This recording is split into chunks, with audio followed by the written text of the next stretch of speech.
Right,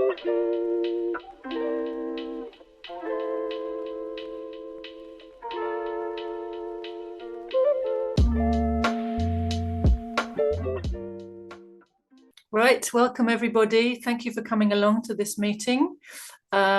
We are very happy to be joined by Comrade Roisin from Ireland. She's from a group called Social Rights Ireland, and they've been very much involved in an encampment against Zionism at the University College in Dublin.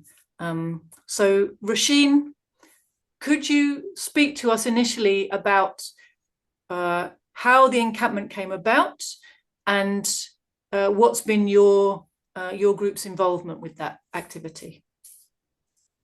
Thank you very much, Comrade Joti, and to all our comrades for having us and giving us a voice. Thank you.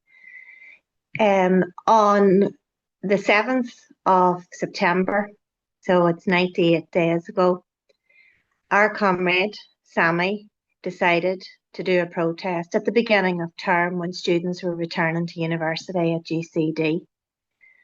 He went on campus himself early in the morning to protest peacefully with a Palestine flag, and he was instantly removed. So he was surrounded by university security, and the police were called. They're called the Gardaí in Ireland, and he was told that if he didn't leave campus, he'd be arrested. And he didn't resist being arrested because he wanted the protest to continue. So he went out to the front of the university entrance and we decided together that as a group, we made the collective decision to continue the resistance, which is at the front entrance on public land. So there's a small boundary, but it doesn't, for all intents and purposes, it looks like it's on campus, and it is a complete anathema to the university and to management. And since then, 98 days later, it's been an eye-opener. It's been really revealing. Some people might say, why bother? It's so difficult. Your demands are unrealistic and idealistic, because the demands stretched from the very obvious demand. Well, the whole encampment is called Break the Academic Chains of Zionism, but what does that actually mean when you break it down? So from the very small, obvious things to the partnerships that the university has with Israeli universities, Ben Gurion and Technion.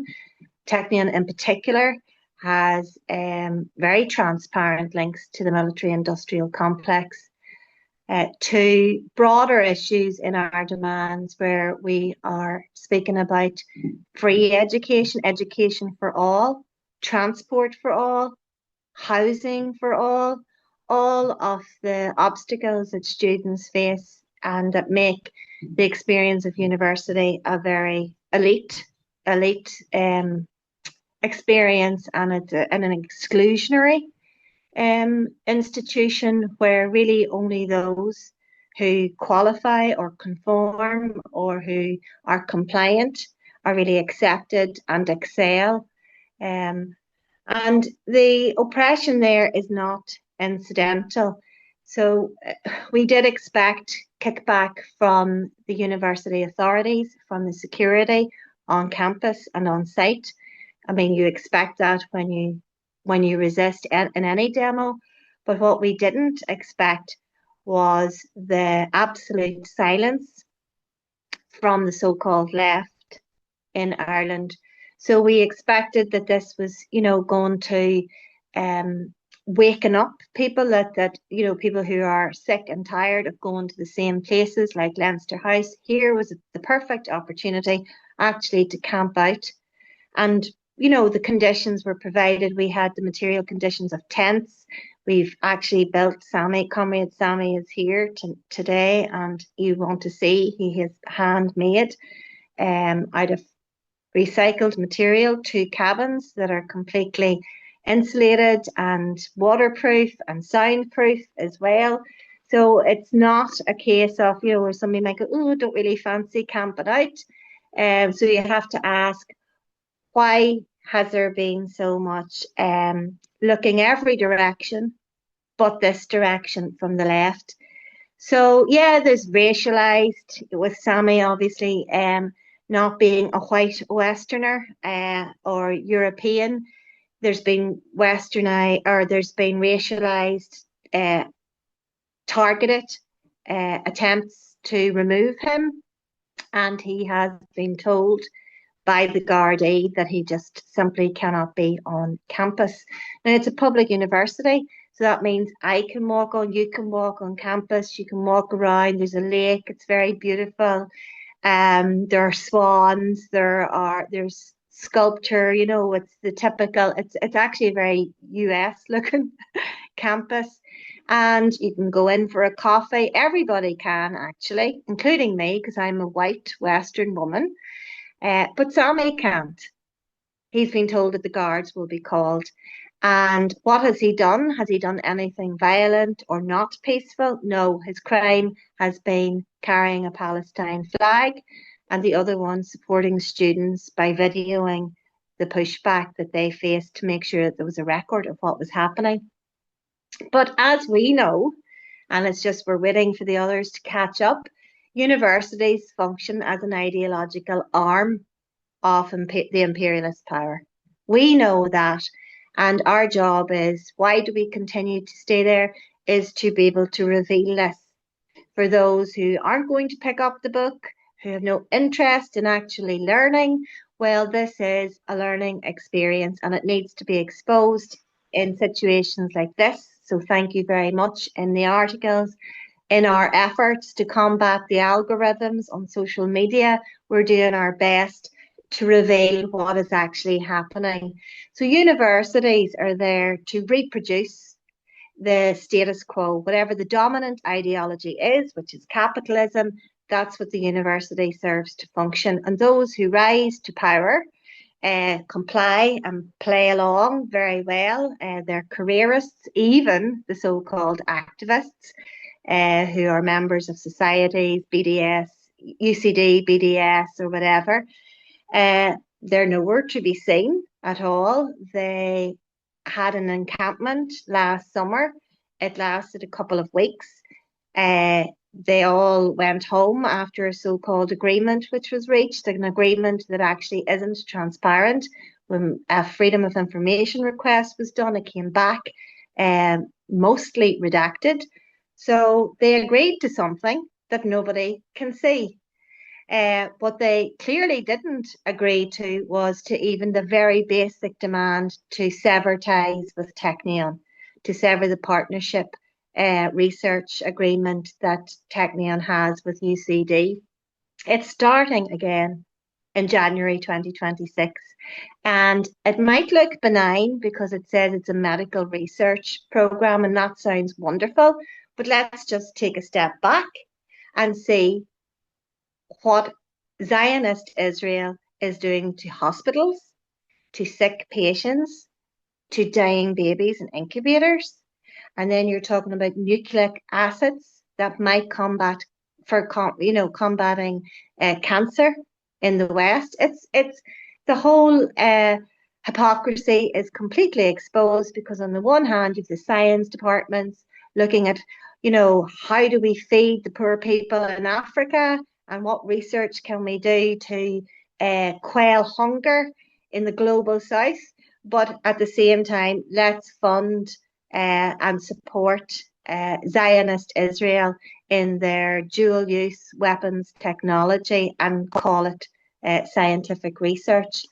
So the architecture of the campus, we're talking about even the physical architecture, makes it really difficult to protest on. The bureaucratic architecture, the cultural architecture in there, even within the societies and those who are proponents of justice and care about the global south, all of that is controlled through the manufacturing of compliance as well, and putting the fear of God. Like, fear is real. It's real. Not every student wants to be compliant, but the threat of losing your funding if you're an international student, your place as well. And then this so-called degree, this piece of paper that gives you a license to go and get a job, and it's supposed to be an even better job than the people who don't go to university. The other thing that's been really important is that it has exposed the crisis on the left. Everyone outside of Ireland looks at Ireland and go, must think revolutionary Ireland. Think of all of the rebels and the revolutionaries that fought against colonialism, and look at what they're doing. The propaganda is really strong, even from the Zionist puppet government, the Dublin government. They, made a big deal about raising the Palestine flag, about being the first to recognise Palestine in the EU. All of that was beautiful PR for the Dublin government.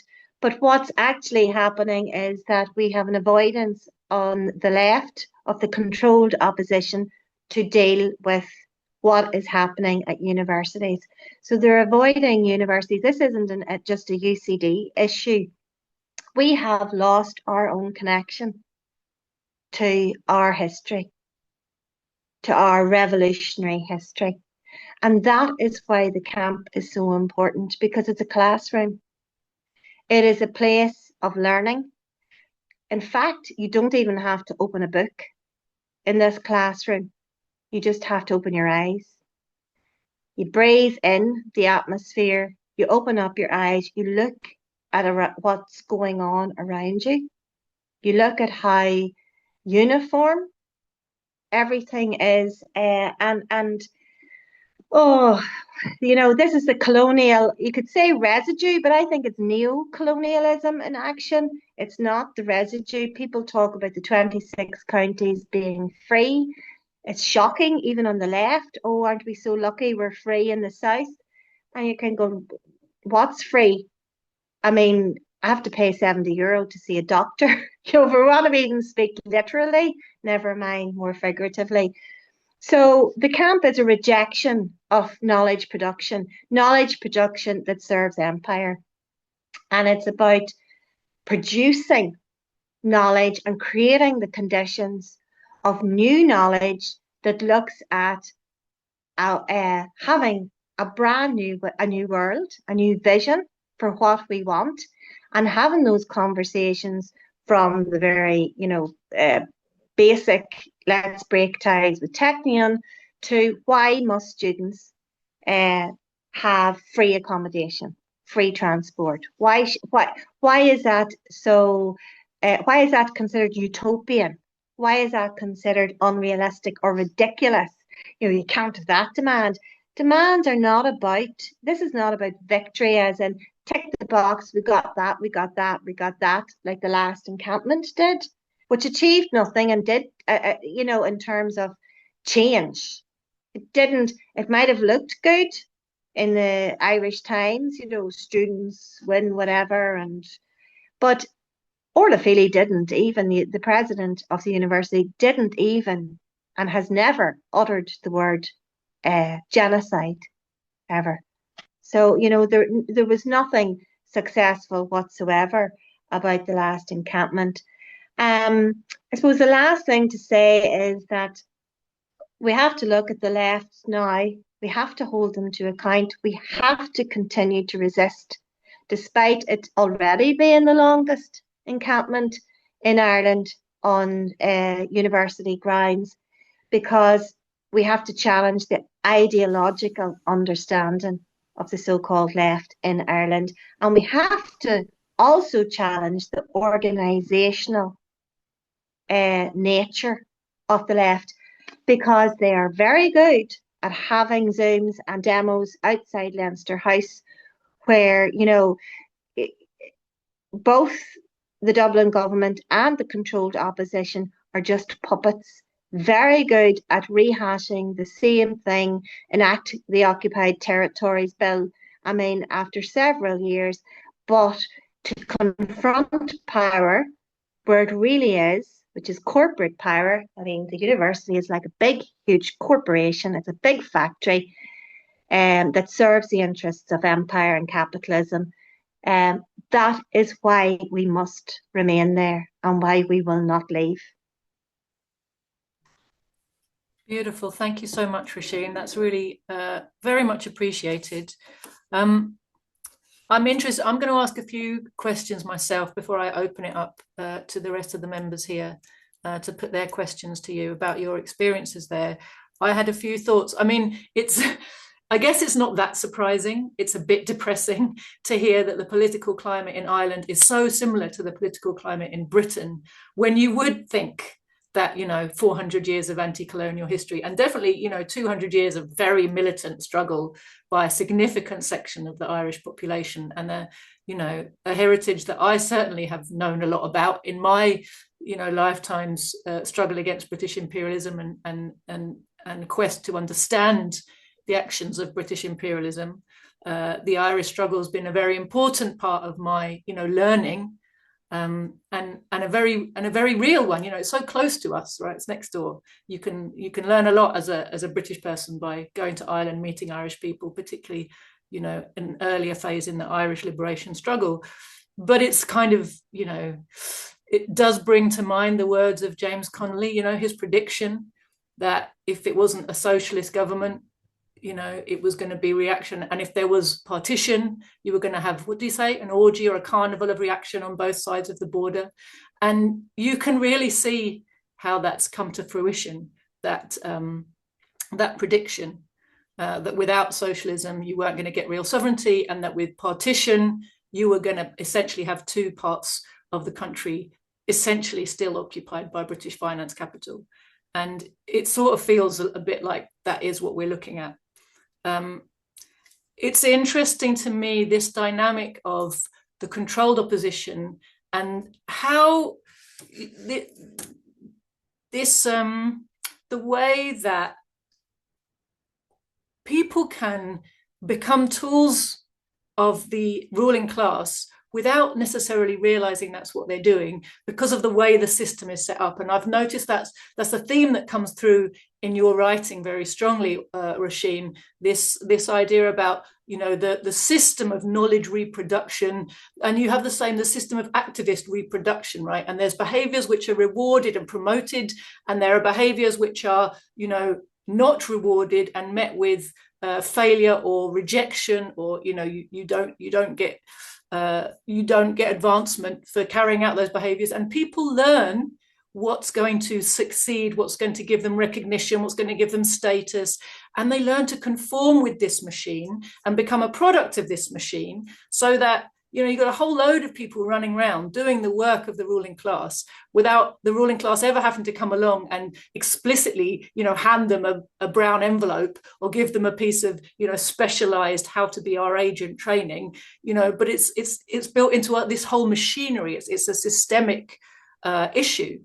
But this love of respectability of people who call themselves, anti-establishment activists, and yet their fear of stepping over lines that they know are there, but which are kind of invisible but very solid at the same time, aren't they?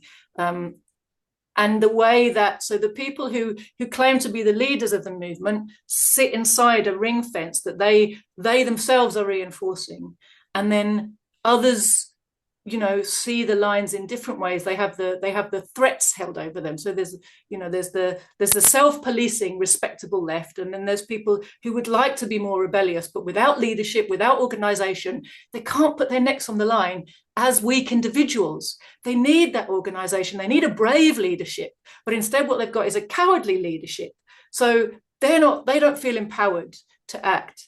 I find all of that, as I said, it's depressing because we see the same thing here. It's very important, I think, to develop the kind of leadership that is unafraid of the consequences of telling the truth to working people. And it's really good to hear that you guys are, taking this stand right in the middle of Dublin. I'm very interested to hear. So you said that the official left, the respectable left, have basically blanked you, right? They're pretending like you're not there, but obviously you are there. It's a very public space. what kind of response have you had from just ordinary members of the public, from students, the people who are coming past you every day? Well, actually, there was a good response from the students at the start. They wanted to know, and what happened was that many of the students who were becoming interested, particularly new students and international students who hadn't been involved in the encampment last summer, they were very keen and very active and still are. So those who are involved are new students who weren't involved in the encampment. And it is the students who were involved in the encampment who say that they are still active and pro-Palestine and organising, but we don't see anywhere where they are. We do try to reach out, and we do try to work with them, and we still are very much open to that, and we understand that that repression is real and that they might be threatened, and we've seen that in action. But yeah, you wonder, who's controlling them as well from the inside. There's a party called People Before Profit in Ireland, a Trotskyite party, even though I imagine most of its members have never heard of Trotsky because they don't read anything. But, it looks like the most radical party in power, or not in power, in opposition. They look and sound great. They even quote Constance Markovich and James Connolly frequently. So if you were just to go by the sound bites, I can understand why you would go to that party, perhaps thinking that they can do something. But it would seem that with even there's a retired academic who manages People Before Profit, or I don't know if he's not the outward leader, but he's written a couple of books, even on James Connolly, and he had, I imagine, a lot to do in the background of the encampment last summer as well. So you would wonder, well, how come, he was so interested in People Before Profit, were so interested in that encampment, but they are completely distancing themselves from this encampment if they are interested in revolution or resistance, even soft, peaceful resistance. So yeah, that's and then people walking past have been really great. They've shown great solidarity, but they don't know how to get involved. Like you say, it's an organizational thing. And we're a small group. We're trying to hold these tents and sustain ourselves and produce leaflets and engage people and talk and even get water and go to the toilet some days is a real struggle. So it is exhausting. Imagine if we had 10 people there, even rotating around. So if this is what 3 or 4 people can achieve in wintertime, in really harsh conditions in terms of weather even, and thanks, it would not have happened without Sami, because he has, I suppose, a lived experience of this kind of struggle, and he understands the case, theoretically, but from a very practical experience. He has known nothing else other than torture and how the system tortures. So his endurance is something else. But the fact that even there are days when he puts it into the WhatsApp group, can somebody charge a battery? And can somebody get me water? What does that say about people who claim to care about injustice or want to fight oppression when they physically even see it?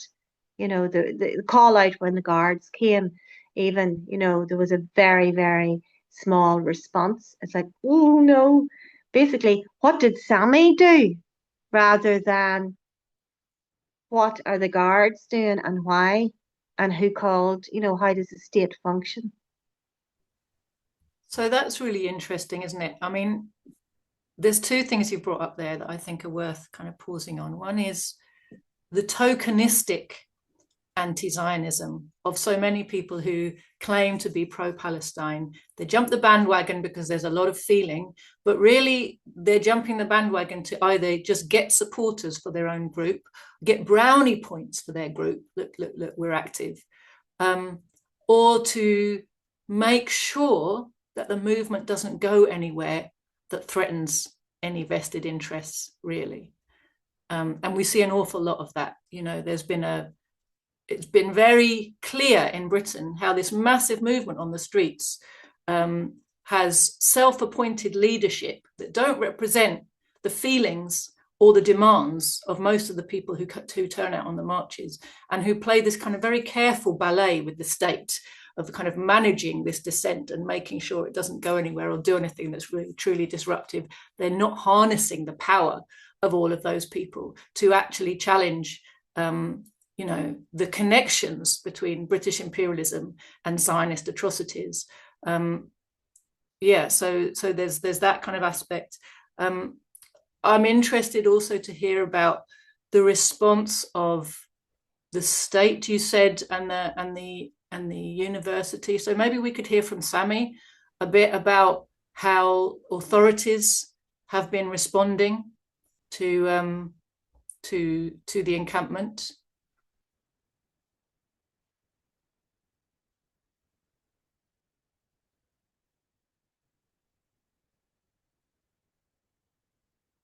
Are you with us, Sami?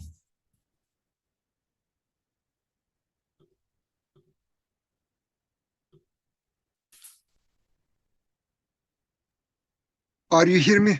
Yes. Yeah, thank you. What can I say about the encampment? Encampment exposed many things, and it was not so clear for many people. Oppression here, repression. Most people have very clear fear. They are afraid for being expelled, and it is really affect the higher right, because people here for doing career, then after go to job and continue the higher life. And there's also families pay a lot for kids, and they want to get something from here. Actually, in different students have different condition. Mostly international students, Erasmus students involved this encampment, because of they have less connection with university. They are mainly they are studying in other universities. This university can't do too many things. That they are more free to do something against this management. Management position is very clear. They don't hide. Actually, they with the higher statement, they openly say we will continue to do business with Israel. It's about the academic freedom, and it clearly shows they will not respect international law. And what they don't say 3 years ago, when Ukrainian things happen, when Russia started military operation, special military operation, then they declare academic boycott to the Russia and academic protection for Ukraine. But when it comes to the Palestinian people, for Toll scholarship, they do huge case, and yet it was not the hard decision. It comes from the Dublin government. So their position is clear in many ways. They never ever talking about the Zionism or genocide. Orla Fili's statement shows that she's talking about the humanitarian crisis, which is another crime. They are complete empires, naked you don't need to watch second time. And many people here feel supportive, but don't want to be seen around the encampment, because encampment 24/7 under surveillance. There's cameras here, and then after it goes the higher record. But eyes talking, people, for example, last 2 months we don't get any attack in encampment. It shows clearly population supporting. Silence, but definitely supportive. And this encampment bring. Sometimes people think message is not important, but we bring some message, put some idea to the people's mind. For example, generally in Ireland, 4 years I am in Ireland, and I never ever see people discussing, but they are low level, saying Ireland's not free, but understanding neocolonialism. Most university, most professor don't think such this is real, or Ireland today is not free. This is not joke. 40% of the Irish population living in poverty, and half of the Irish population get how to say cost of living affect them very directly. And this condition, people always busy working, traffic catastrophe, healthcare catastrophe, housing, everything is full problematic for society. And it stress a lot, and they feel these things, but they couldn't name it. In organizational level, one part is afraid civil war return. Second part, there is not. They are not see through these things structural way. Our message give them some direction. I know this, and we put this our message today. Start. They see this, and tomorrow we will get the consequences. When we start Palestine campaign, we say break the chains of Zionism, yeah. And in the beginning they call us anti-Semitic, and many way we get pushback, and we continue this campaign the same way. And in Ireland, we change a lot. We are very small, very small organization. Yeah, Russian mostly. Our biggest locomotive is Russian. Yeah, I am helping to Russian as much I can do, but we are changing mindset in the left. We are affecting left. Yes, left is silence. Left don't. They are not happy to see us here because we are exposing the higher flaws. Most of them complicit also with being part of this agreement, which is total catastrophe. Total. Do you know there is still how to say they are hiding from the public. One agreement bound public, but at the same time this agreement is not available for public.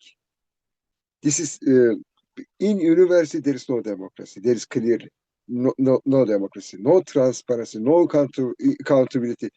And this university work for companies.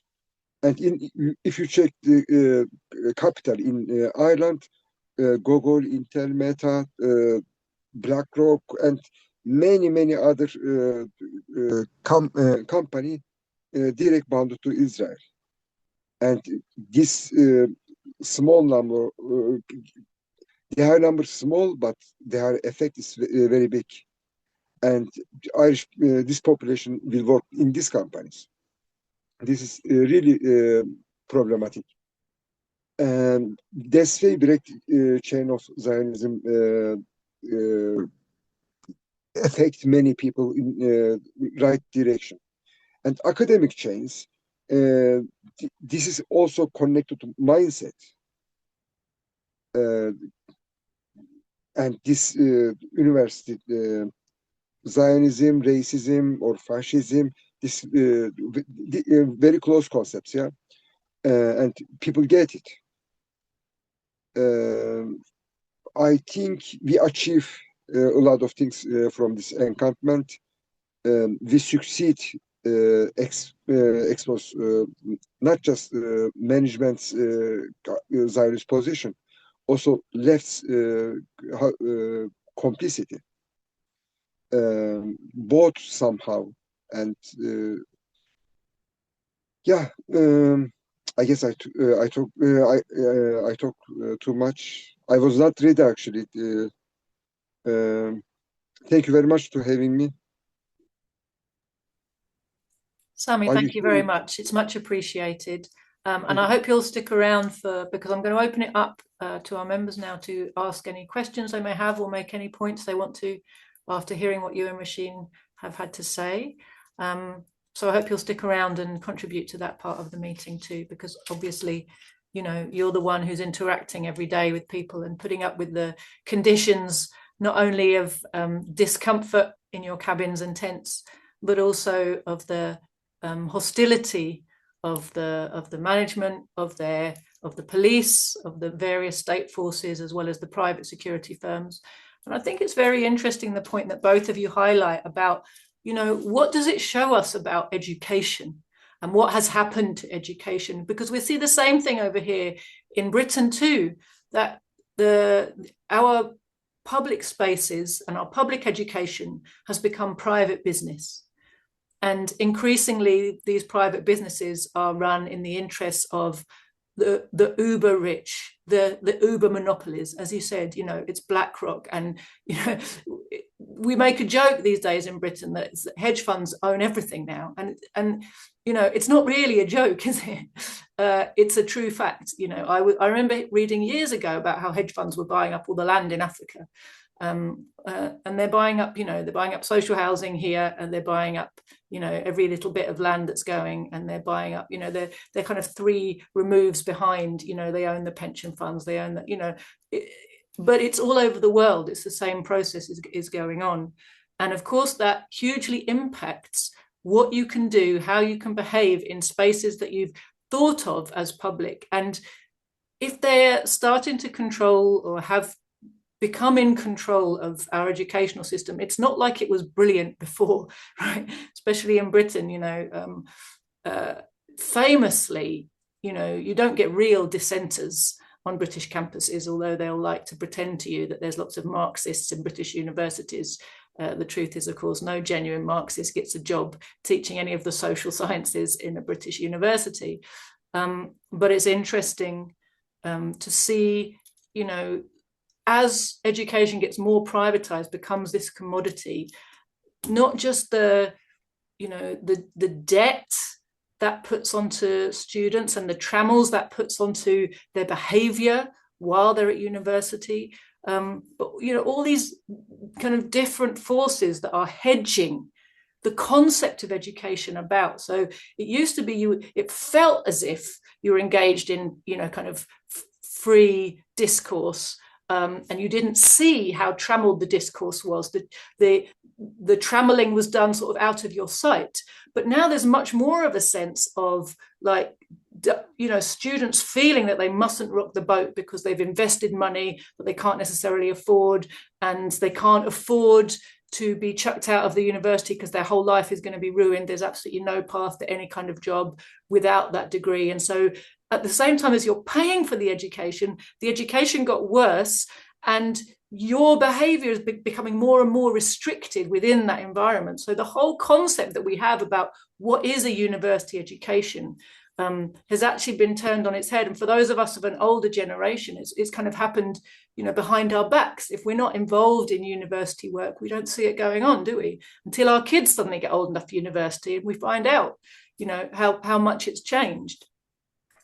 But it's very enlightening, actually, to reveal the true nature of these establishments, that they've got this beautiful campus, and oh yes, come in and enjoy our campus, except you, brown man with a Palestinian flag, on whom we are going to call the police. And this in Ireland.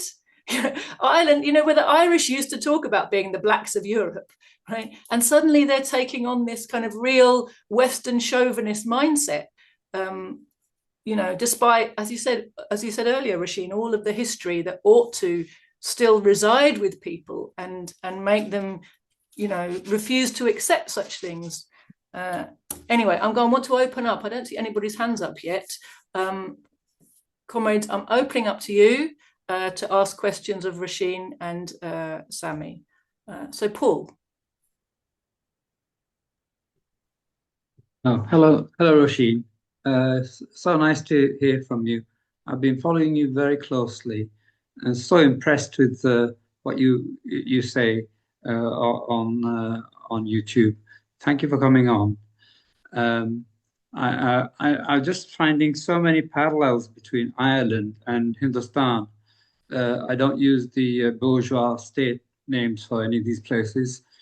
These are names from before the bourgeois states were formed. And we see so many parallels there of such a rich history of struggle, in Ireland and in Hindustan itself. And giants like Connolly in Ireland, like Bhag Singh Shaheed in Hindustan itself. And all that seems to be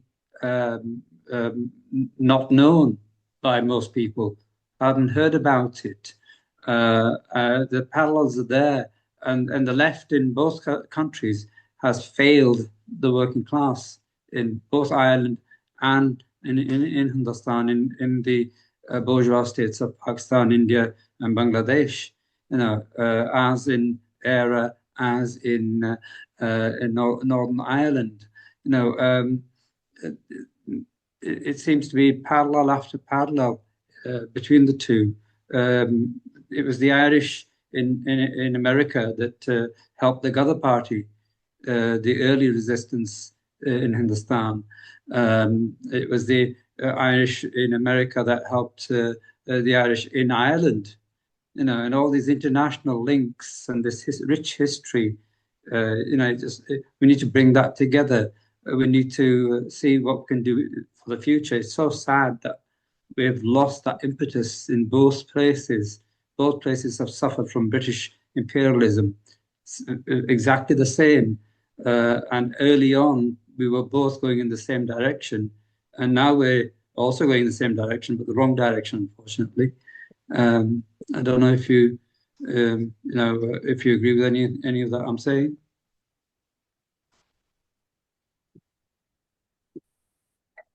It completely resonates.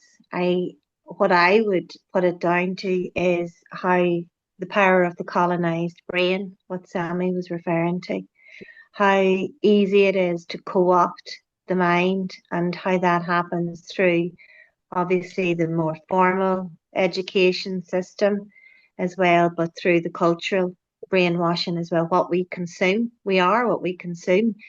And that would be the media as well. It still surprises me that there are pro-Palestine activists who protest outside RTE demanding that RTE tell the truth. As if they're ever going to tell the truth. So that they only see that RTE is, there's blackout there on what's happening in Palestine and the genocide, but they don't see how consent is manufactured for neoliberalism in other ways, or for example, the support of Ukraine and, the standing ovation that Zelensky got last week in the Dublin, in Leinster House as well. So all of that, and even right now at the minute, the Dublin government plans to dismantle the triple lock, and there's calls for maintain our neutrality, save our neutrality. We don't have neutrality. And we're not neutral. Yes, we have a triple lock that says that, we can't deploy troops to imperialist wars, but we're not a neutral state whatsoever. We are under the control and domination of US imperialism. So the mindset, and I have to say, Paul, I have to check my own brain. And I'm very lucky to have a comrade in Sami who is able to, through questioning and challenging each other, like the things that I thought, that I was an activist 10, 20 years ago, but it's not until you spend time and you have a good mentor and people like Joti in her pal, and Joti and your comrade as well, your father being your comrade, a mentor to bring us to this understanding. I am as guilty as many a person in thinking that, and there are things I look back and go, how the hell did I think that would make any difference? And now I'm a teacher myself in secondary school. I can't open a textbook without seeing it. It's so glaring. It's so obvious now. But it has taken me time, and it has taken without revolutionary theory, there will be no revolution. And I had to go back to school myself in my 30s, and now I'm in my 40s, and I realise I've so much more to learn, which is why I am so grateful. I looked for a reading group in Ireland, couldn't find one, a support reading group, and that's why the reading is so important that happens in the Communist Party, Great Britain, Marxist-Leninism, and credit to Joti for that and for allowing us to be part of that. Thanks, Roisin. I really appreciate that. And, anything we can do to help people who are trying to find revolutionary theory wherever they are in the world, preferably if they speak English, because we're not very good at languages. Although we're getting better, we've got more people in our party now with language skills. But English is our forte for communicating Marxist science, and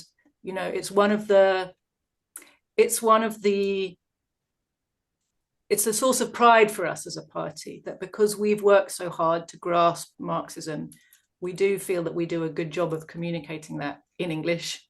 And we're always glad to find that people around the world who can access English benefit from the work we've done. And, whenever we've had works translated, which some of them have been in some languages, we also get very positive feedback from that. So, this is our task right now, isn't it?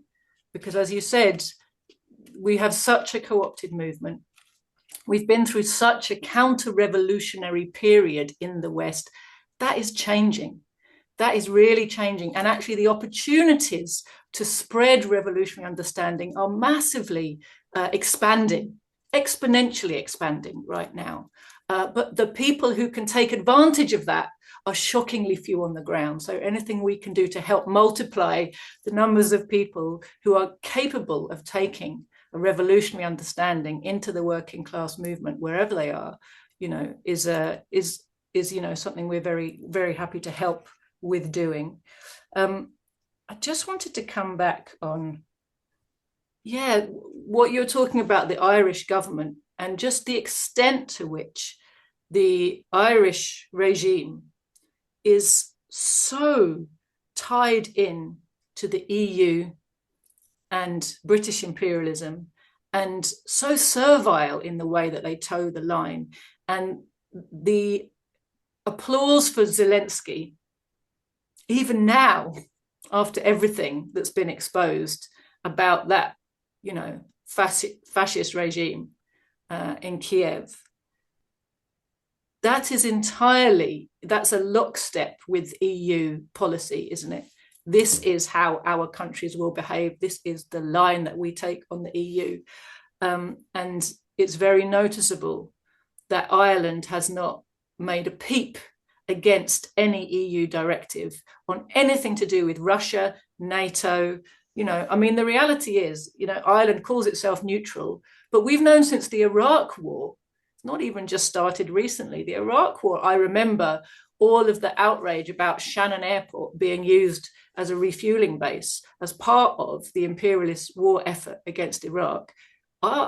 Correct me if I'm wrong, I don't think that stopped from that day to this. There were people complaining about it, but no move was made by the government to respond to those complaints. So essentially, Ireland has in fact become part not only of the European Union, but of the NATO machinery of making war. So, the kind of protection of the triple lock seems somewhat performative given the role that they're actually playing. They're sending money to NATO's, to fund NATO's war in Ukraine. They're, doing all of the required PR moves to propagate the imperialist and fascist propaganda against Russia. So there's nothing about neutrality in any of that behavior, is there? They've become thoroughly part of the imperialist bloc in quite a disgusting way, and disgusting when you know anything about Ireland's history. It's particularly galling to see Ireland represented on the world stage in this way. Helen.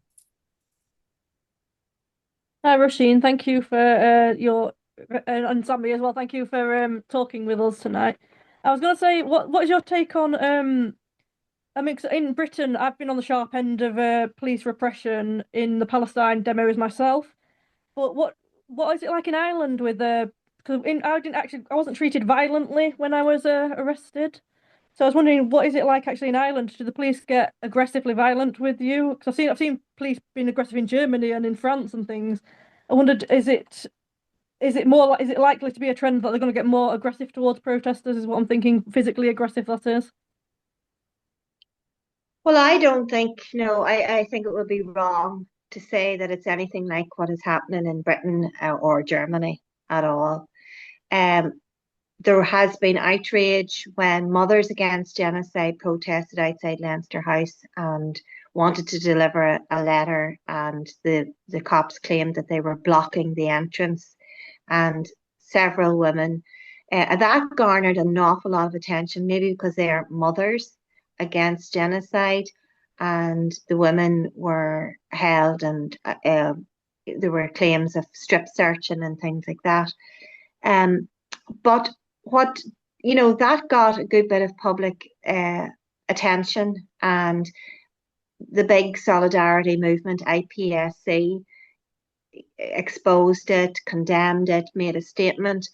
But what neither the IPSC or the other smaller solidarity groups did was pay any heed to the fact that an anti-imperialist organisation about maybe 5 months before that protested outside a NATO office. It's not a headquarters, a NATO office in the Belgian embassy, and they were immediately pepper sprayed, disabled, and one activist's leg was broken, or foot was broken. And nobody, IPSC, none of the grassroots organisations or the controlled left, so-called opposition parties, issued any statement. So that wouldn't look very popular because the group's name is Anti-Imperialist Ireland, and they're seen as non-compliant and troublesome and dissidents, and would have Republican roots. So you have this selective outrage as well for police brutality, but the outrage was enormous when it was women, but there was no outrage whatsoever when these were mainly male anti-imperialist activists with Republican roots. But there was also an action down at the port to stop or to descend on the Dublin port. It seemed a bit random. It seemed maybe more anarchist type protesters were involved in that, and they were pepper sprayed, and it didn't look good. But maybe it's because I'm from the north and I grew up during the war, but like we would have been pepper sprayed every day, every night at the weekends in clubs, when the cops wanted to come in and disable or take out someone, that was going to be interned. That was very soft repression. So I'm not trying to diminish, what's happening, and I'm sure it's terrible for activists to be pepper sprayed at all. I'm not saying, oh, they're weak or that's deserved, but I think it would be wrong to compare it with the brutality when we see pensioners being dragged, when we see doctors being targeted, harassed in Britain, and then when you see an Irish activist, Kitty O'Brien, being beaten and bloodied in the face in Germany, in Berlin. It's no, we don't have it. It doesn't mean that it wouldn't escalate, but I think Republicans continue to be targeted in Ireland. Those who are considered dissidents and terrorists, like that's never gone away. Actually, it's never disappeared here, but it's never reported on and it's never exposed. That's really interesting, isn't it, Roisin? And that comes back to what we were talking about earlier about the compatible, the compliant, the respectable left. Because one of the biggest boundaries that the respectable left sets up for everybody to see, including, the members of their organizations and the followers and the broader working class, is if we don't speak up for a group, they are beyond the bounds of respectability and you can ignore them too. That's the message that they perpetuate with their behaviors, who they invite, who they don't invite, who they comment on, who they don't comment on. They have this, there's a kind of unspoken policing that goes on. And then behind closed doors, quietly, they'll justify their behavior to their members when they're questioned. But in public, they just don't mention, and it's the not mentioning various groups and activities that tells their people in the wider working class, but also reassures the bourgeoisie that, we're not going to get involved in supporting anything that is going to genuinely threaten your interests. Vicky.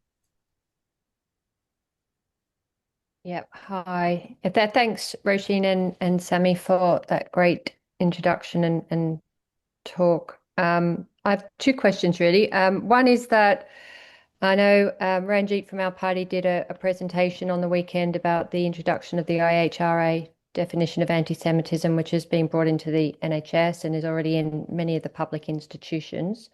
So I wasn't sure of where Ireland stand on that, if that's been introduced. Does the university, Dublin University, have that as part of, their definition? And I was talking to my mother in Australia today, and a minister in the Australian government's been appointed to look at introducing it there. So they're just starting on that path now. So I'd just be interested to know how the status of that in Ireland. And my other question is, in terms of how the university establishment is looking at you now, are they just sort of ignoring you and sort of hoping that it goes away and over time you'll get fed up and it'll ease off? Or so what's their position now? Is that their strategy? And yeah. I don't want to speak. Maybe Sami could answer the second question because he's there in the midst of it all tonight. Sami, it'd be great if you put your camera on and everyone could see what it's like. But in terms of the IHRA, Vicky, it was never in the programme for government at all. So during the elections and all of the manifesto, no, there was huge sympathy even from Fine Gael and Fianna Fáil, they're the coalition partners in government now, that they were going to enact the Occupied Territories Bill, which means to sanction Israel and cut economic ties. But of course, they never did that. And instead, they proposed, so we're waiting for it to come up as a motion or maybe just for it to be enforced, actually, in law, that the IHRA definition would be installed, would be brought in by the government, which then we believed that would then filter down into the workplace. So it hasn't actually, the IHRA definition, to my knowledge, it hasn't been applied in any of the workplaces, in schools, by the government, in the healthcare system. I could be wrong, but I haven't heard of any instances of anybody being dismissed, under the IHRA regulations or rules in the workplace. But there are cases of, like, for example, education staff in a school last year, they decided to resign or leave the school, and that wasn't because the school was kicking them out or the education board was getting rid of them. It was because of the pressure that they were under from parents. So they left of their own volition, and I think that was a pity. It was a missed opportunity for the unions to actually step up and defend them. So that's my union. It doesn't even recognise that there is a genocide. My union says ASTI that we can't get involved, but I would certainly not walk away that easily. I would put pressure on my union if I ever was in a position like that, where I felt like I needed to leave my job or I was being pushed out.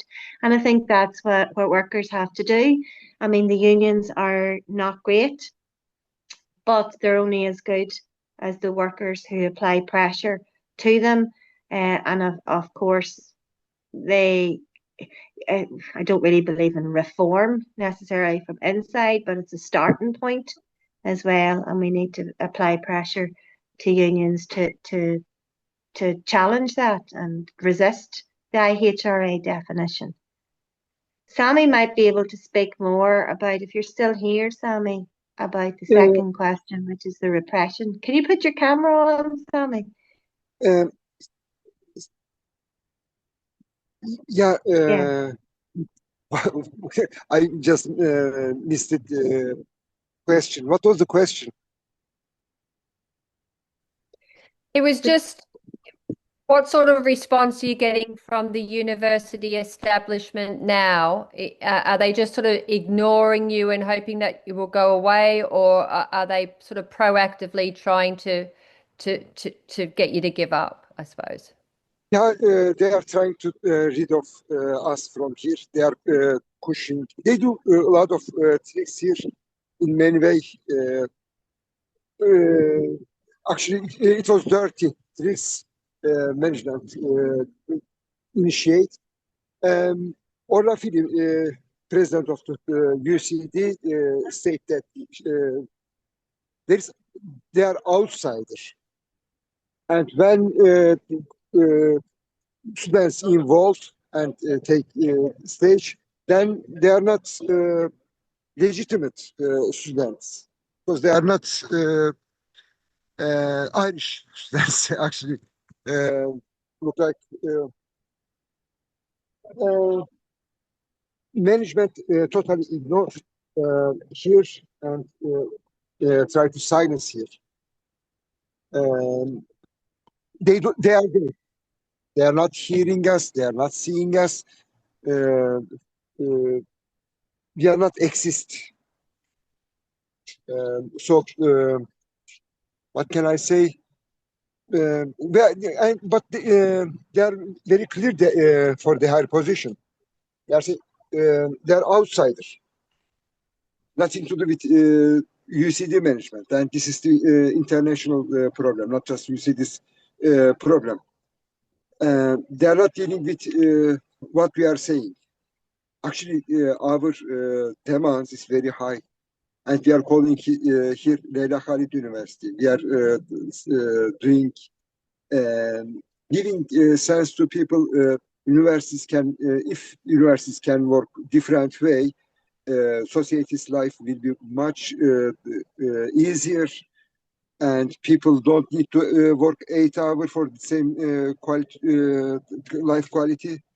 And we are mostly talking about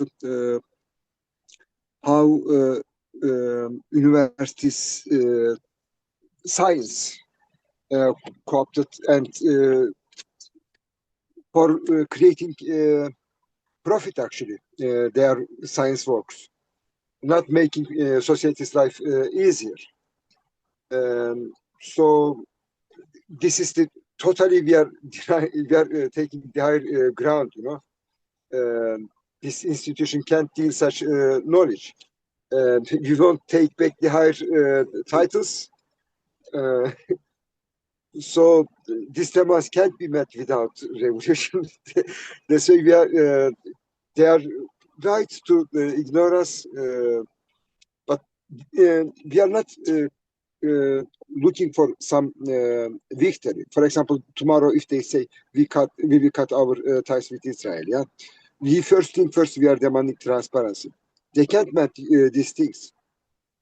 When it comes to transparency, question will arouse, and this institution basically is not function for society or humanity.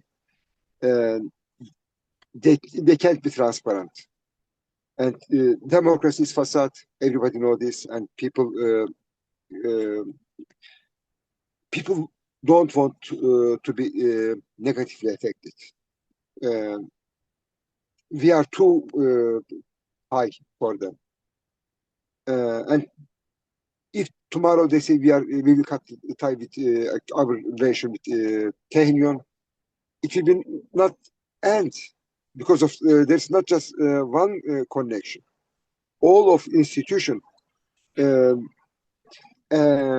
are in this meeting. I hear some Irish government or Irish ruling class or British ruling class or German ruling class. Who is dominate them?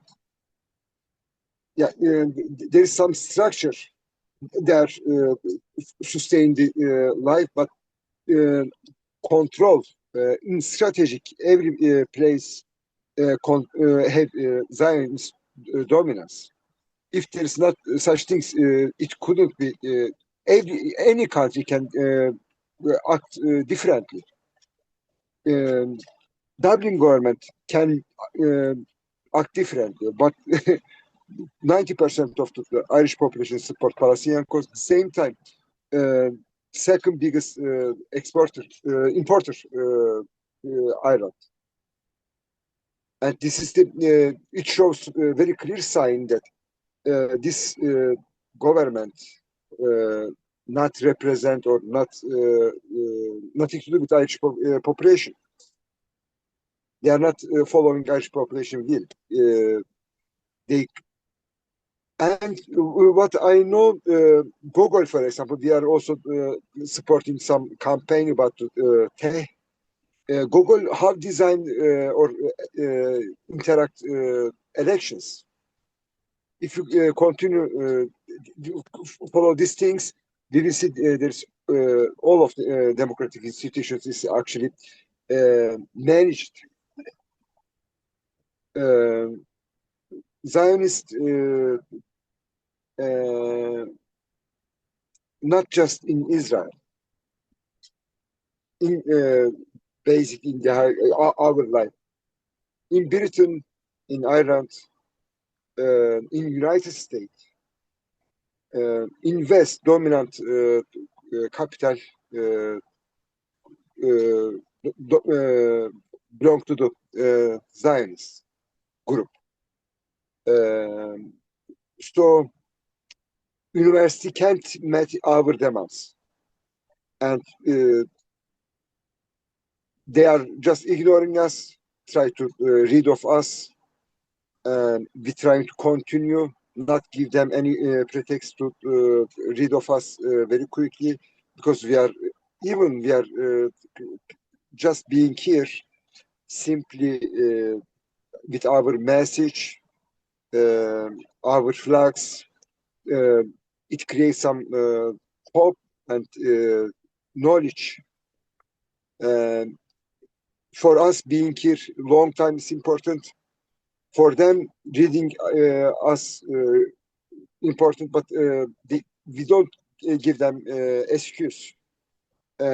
Gardi, for example, many times they pressure us to rid of us, but always we try to skip their tricks. They are still pushing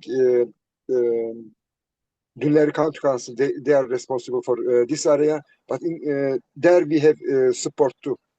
That's why this encampment live longer.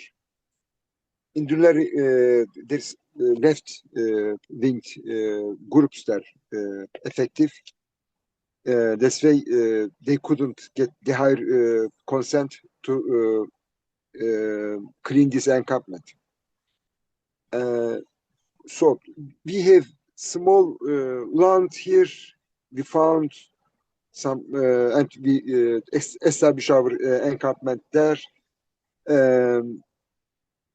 They want to rid of us. They desperately need this thing, but huge pressure, huge silencing policy, fear very real, and people coming who support the encampment. Yeah, they are saying, not afraid to be expelled or arrested. This is Irish people. And in Ireland, there is such policy, as Joti says, respectable housing left. The higher main things, they are into two-state solution. But in this two-state solution, there is no Hamas. Fianna Fáil, some Fine Gaels, Sinn Féin, PBP, other groups, they are accepting two-state solution, and they are not allowed to take Hamas flags. So for system there is no problem. Today people into the Palestinian cause, tomorrow they can change, and algorithm work for this, and many also infiltrators into the movement. They are managing, they are controlling these groups. But they are very, very harsh to the anti-imperialist groups, real revolutionary groups. They want to punish them harshly. Roshin says it was male, but also between them also have women, and they intentionally break their legs or leg and arm. They break. They are pushing revolutionary people, allowing soft left actually, who can be controlled. Silence. Blackout, total media blackout, left blackout, and their response is actually comes. They put their position in the beginning. They say they are outsiders. We will not deal with outsiders. Inside, nobody allowed, because all of them is signature of the agreement. Student Union signature of the agreement, BDS signature of the agreement, Academic for Palestine signature of the agreement. If you sign this agreement, you are not allowed to demonstrate. And if you bring anyhow into campus Palestinian flag, you are demonstrating, you are breaking agreement, then there is consequences, disciplinary how to say, corrections work there. Sorry, I'm not hearing. I guess I'm in meeting. Yeah. Yes, we're listening to you, Sami. Yeah, thank you very much. I guess I say something understandable. Yeah, I'm not trusting my language, you know. Yes, understood. I just wanted to bring out something that you said just at the end there, Sami, which is the sense that you go. So you said, Rasheen, earlier that the previous encampment ended with an agreement, and it was touted as a victory, but the agreement hasn't been made public. And the behavior of people who are on that encampment makes it look very much like the agreement included them promising or them being barred from any future pro-Palestine activity on campus. Is that right? Is that basically what you guys are saying, and the impression you're getting from how people are behaving? Yes. Yeah. Isn't that That's interesting? exactly it. That is exactly it. They So even the said it victory was the victory over the protesters. themselves. Yes. Exactly. I just want to get that totally clear, because maybe that's something we need to look into about, like, what happened in all the British universities, right? There was this, around the world, there was this, flurry of campus activity, wasn't there? And it looked really positive, and we greeted it very enthusiastically. Great that, students are really stepping up. And then it kind of went away with the holidays, and it didn't come back again, did it? It went away, summer holidays. It's like, oh, okay, interesting. They're not carrying on. They're just going home for the holidays, right? And then new term came and deathly hush, and nobody talked about it. It's all like it never happened. So it would be interesting to know, wouldn't it? And to look into whether that's in fact a model that was rolled out in synchrony across all the countries that were affected by all the imperialist aligned governments. I just wanted to ask a couple of questions, and put your hands up in the group if anybody else has questions. We'll have to bring this to a close fairly soon. In terms of, so you talk about the encampment as a school, as something that highlights both the complicity of the Irish government and state with the genocide, with the Zionist regime. I wondered if you have like a particular strategy for using this issue to raise consciousness of people, other than just, okay, you're there and there's Palestine flags, and when people go by, they can see you.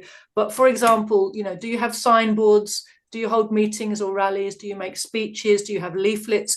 Do you have ways of reaching out to people and pushing a message that tries to raise the consciousness of people who are going past, whether it's just passively walking past, or ways of getting people's attention and stopping so you can talk to them?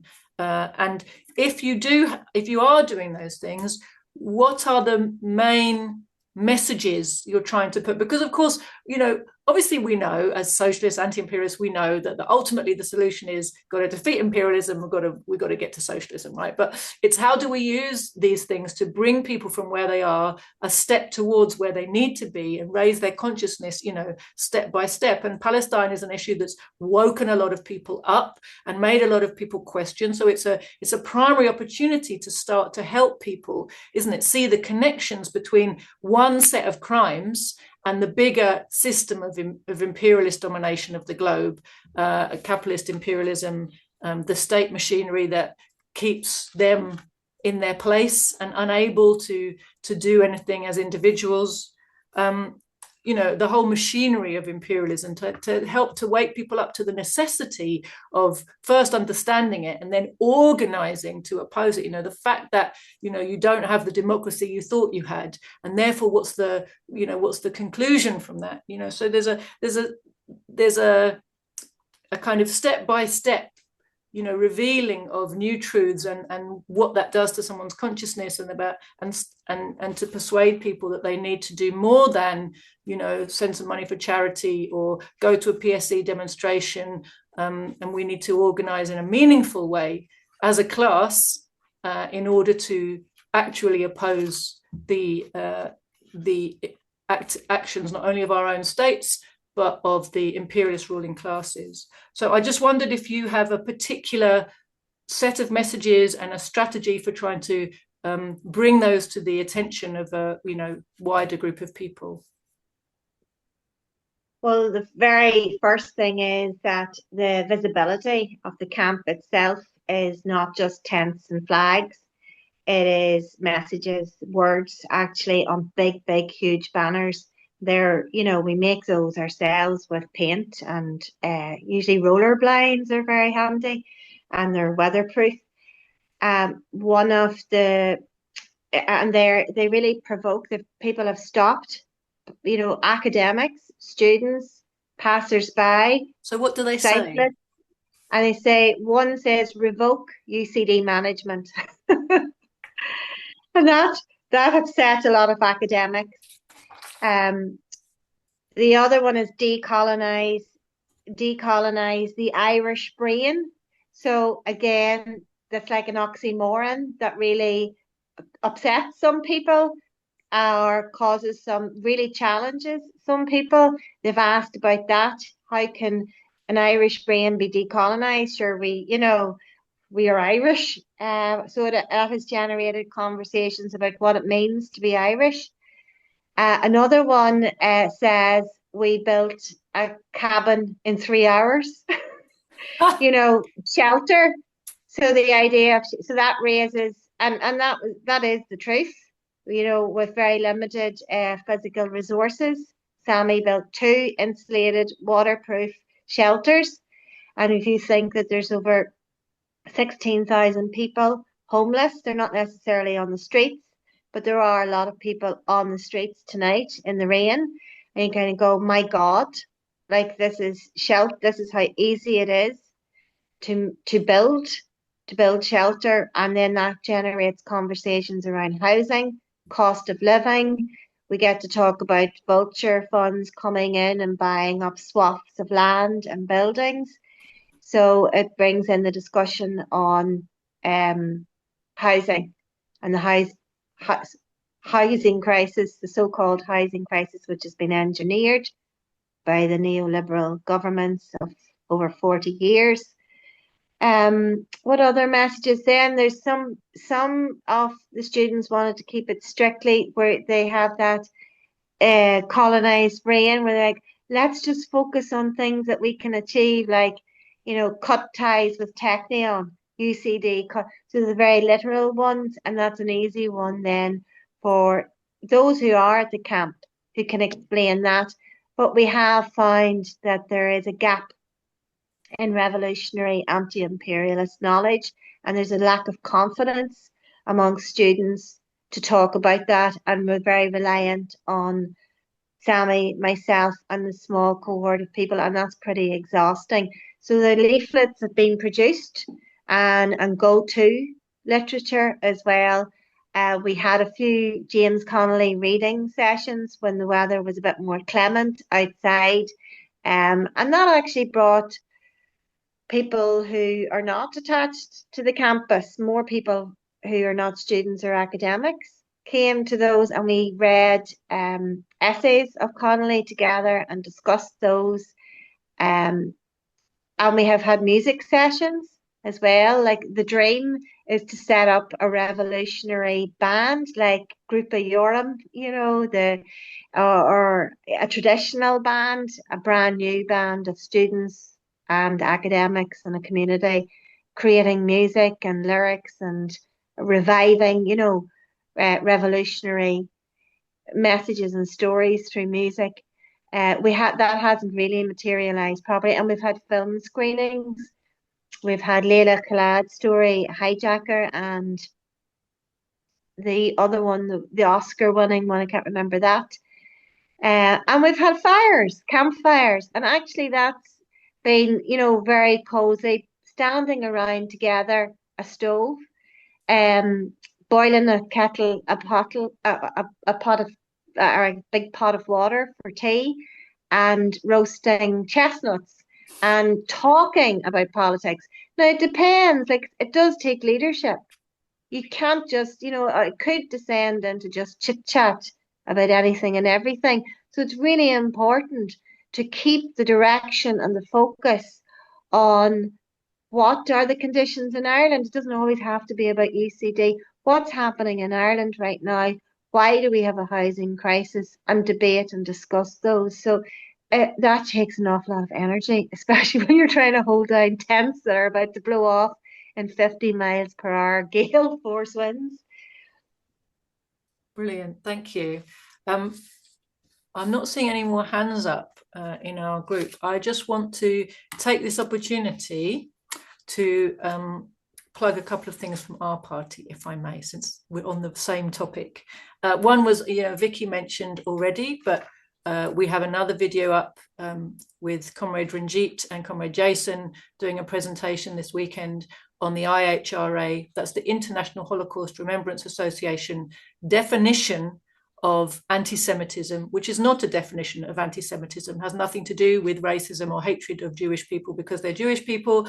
It is, in fact, a conflation of anti-Semitism with anti-Zionism.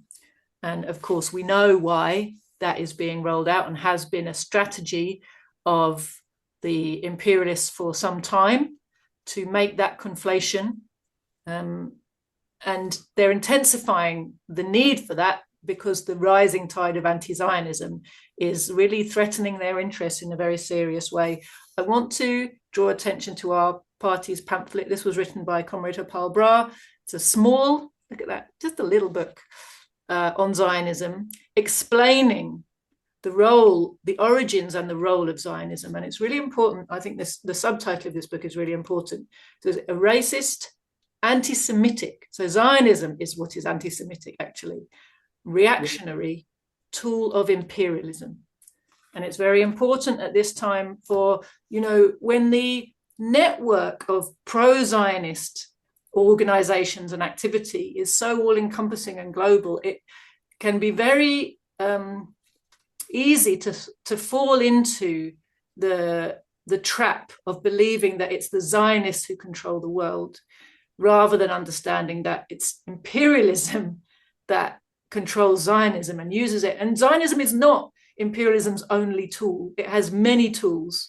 And actually, they have many similarities. If you look at the fascist Banderites in Ukraine, if you look at the former South African apartheid, you know, Boer regime, if you look at the Ulster Unionists in the north of Ireland, if you look at ISIS, or Al-Qaeda, so many of these movements essentially have all the same features and are used in the same way. Once you start to recognize these patterns, it actually becomes a lot easier to understand what's going on in the world and how the imperialists like to fight their wars using proxies and how they create these proxy armies all over the place. And how, you know, one thing that an army needs if it's going to fight for a cause that is not really its own is they've got to feel like they're going to get a good reward, and usually it's somebody else's land, and they have to be very motivated, and the motivation is what drives the need for these supremacist ideologies, which is what Zionism is. It's what Ulster Unionism is. You know, it's a supremacist ideology that says you're God's chosen people, and those people we want you to fight, they're not even really people at all. And they're what's in the way of you and a brilliant life, you know. And there's a whole load of other, you know, stuff that goes with all of that, you know, weapons training and immunity from crimes. Like we're going to pay you loads of money. We're going to give you loads of weapons. We're going to give you a charmed existence and total immunity from all the crimes you commit, right?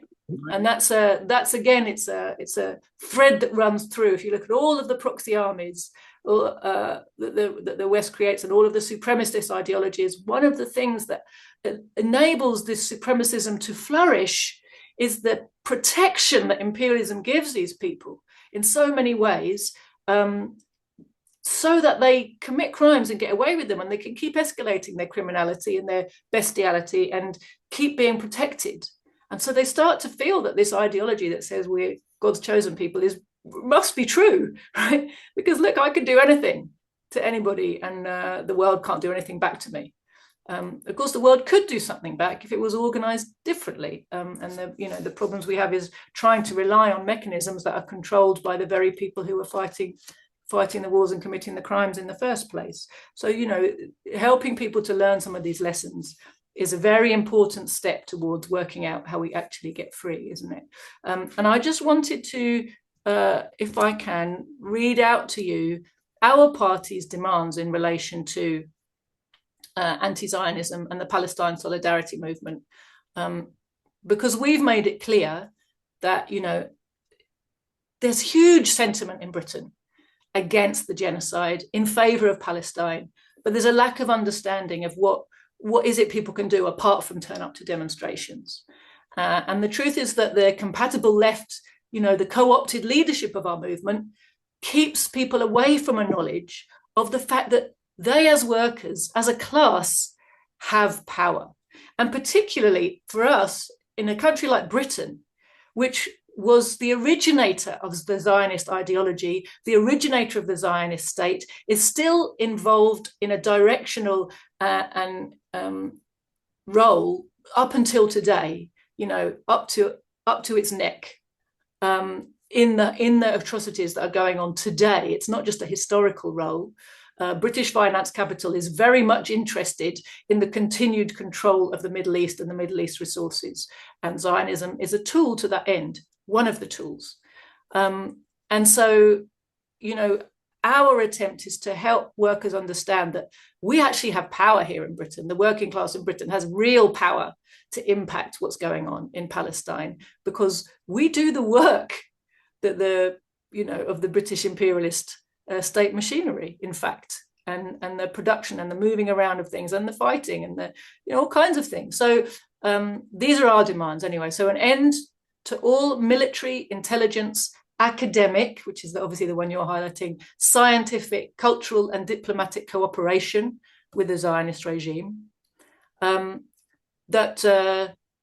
to join the European dockers, follow their example of building a mass campaign of non-cooperation with the Zionist state and its war machine.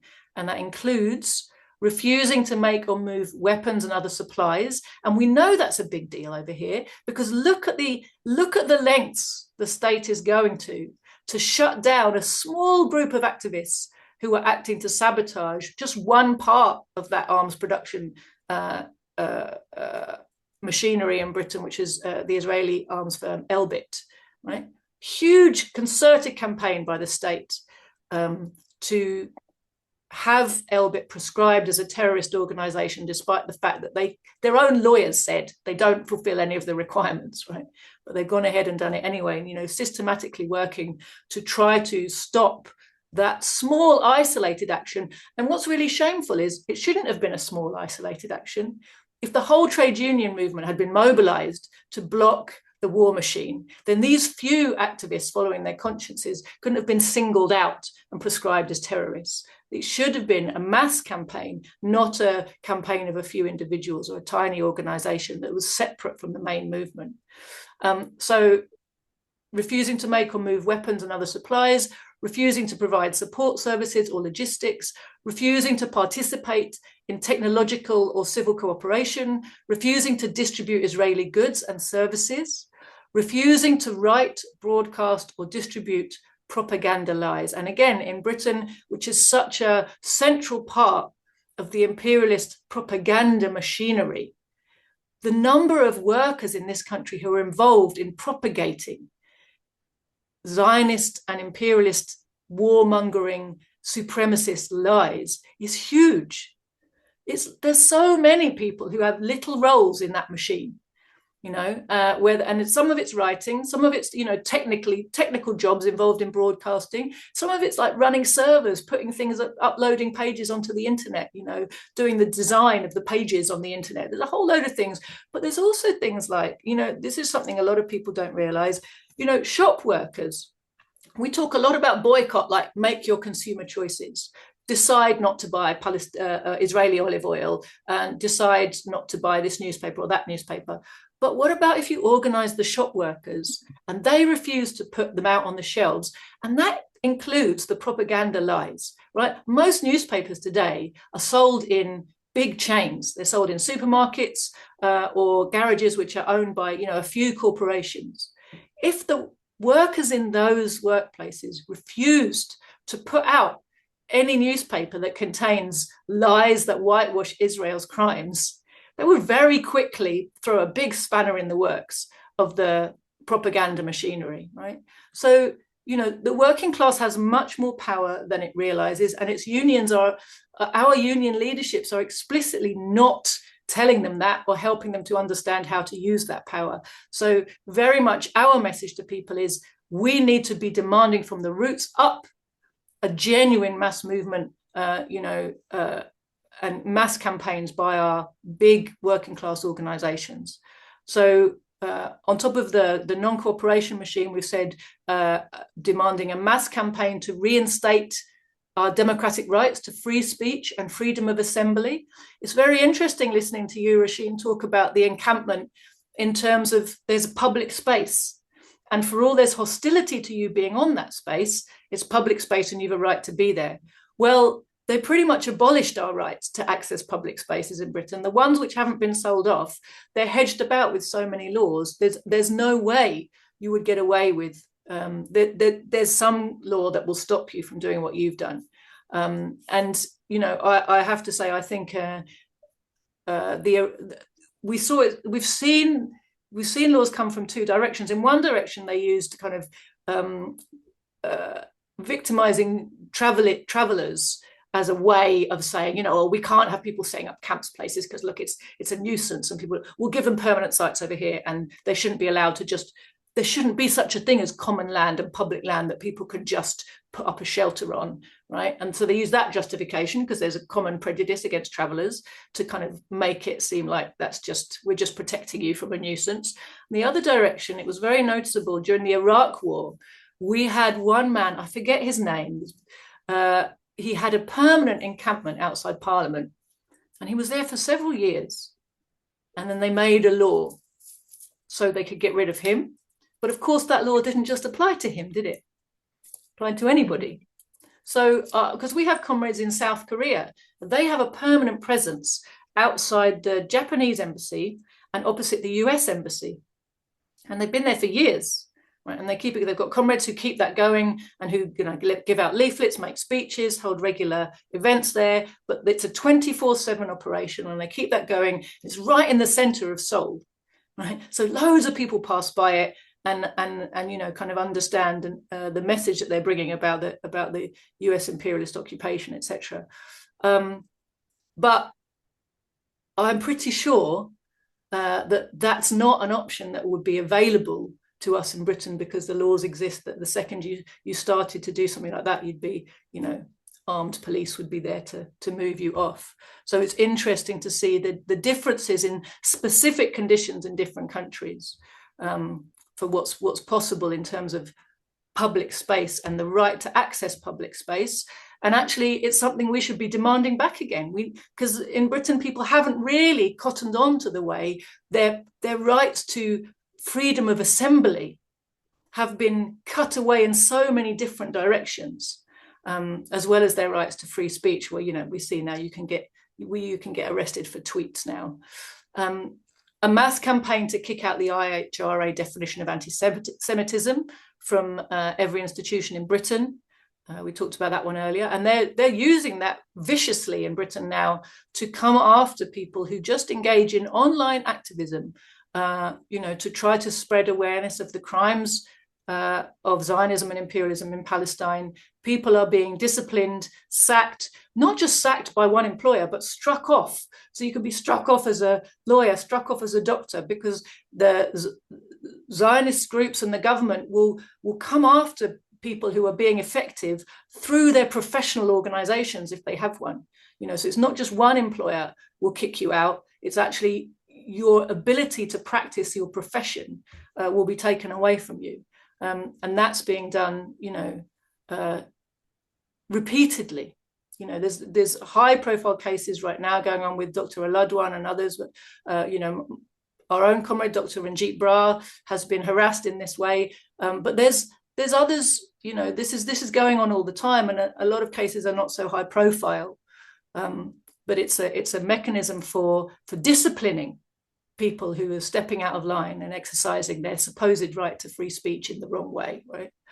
A mass campaign to hold every British official who has been complicit with the genocide in Gaza to account, right?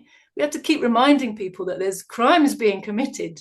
These crimes are internationally recognized, but completely unpunished, right? So we have to not lose sight of that as a demand, as a way of, you know, waking up people's, you know, minds to what's happening and what they are tolerating.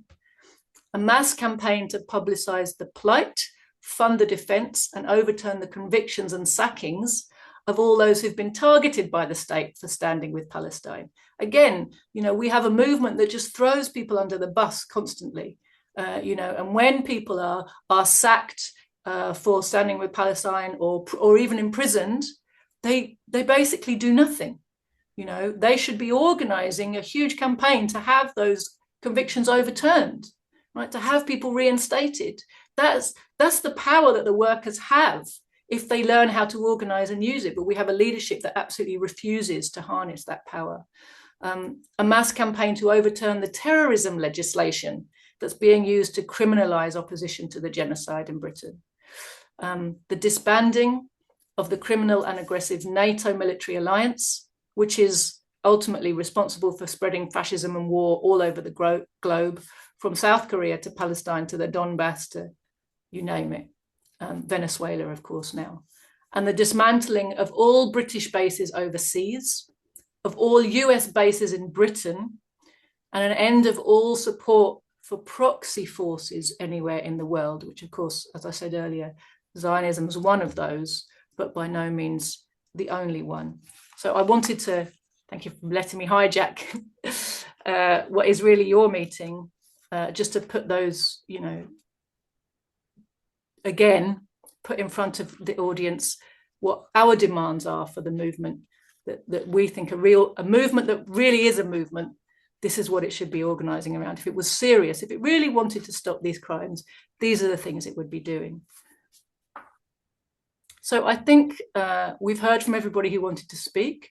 I want to thank you again, Roisin and Sami, for sharing your experience with us and talking to us about what you're doing. I hope that it's useful for our members and for a wider audience to learn more about what resistance and anti-imperialism looks like today in Ireland. What are the challenges we face, but what are the examples we have to follow? What inspiration we can take from one another, what we can learn from one another, and really, all the different strategies we have to try to bring this analysis and understanding to the workers around us, who many of whom have been kind of put to sleep, but others of whom have been made numb by the sense that they have of being powerless. Too many of us have fallen into the trap of feeling that we are weak individuals because our leaderships have been co-opted. And it leaves us with a sense of, well, there's nothing I can do. I'm just me. I'm just an individual. But once we start to recognize that no co-optation of our leadership can ultimately take away our power if we don't allow it to, we can build new leaderships and new organizations, or take back our, other organizations, and demand our rights, make our power felt in society, and force the ruling class to reckon with us as a collective. It's not going to take any notice of us as individuals, but as a collective, we have huge power that is, as they say, slumbering in our laps, right? We don't recognize it, we don't realize it. And the job of anti-imperialist activists in these conditions is to bring to people's attention this fact that we have power as a collective, but we have to wake up to the fact that, number one, we're a class, that we have interests as a class that are opposed to the interests of the ruling class, and that if we organize ourselves, we can impact the way this society operates, but also learn how to struggle for the real solution to all our problems, which is, of course, replacing this society with a socialist planned economy. So thank you, everybody. Great meeting. Really nice to have you guys with us. And free Palestine. Free Palestine. Free the world. Thank you, Tanya. Thanks for having us. Free Palestine. And you're all welcome over to the encampment anytime. We'll come and see you. Slán go fóill.